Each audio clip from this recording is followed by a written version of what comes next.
আমাদের নবীজির নাম কি?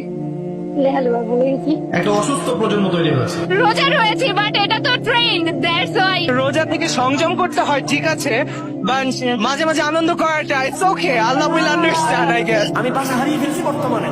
এই প্রজন্মকে বোঝার কোনো ভাষা নাই। কেউ বিশ্বাস করতে চায় না সে মুরতাদ হয়ে গেছে, কেউ বিশ্বাস করতে চায় না সে মুনাফিক হয়ে গেছে। টোটালি আর নাস্তিক প্রজন্ম তৈরি হয়েছে। এবং চিটাগার আগে মায়া দেখছি, ওর চিটাগার আগে দেখছি ওর পাশে মায়া পড়ছে কিনা, ও আগে এটা খেয়াল করছে। পাপকে তারা খুব একটা পাপ মনে করে না।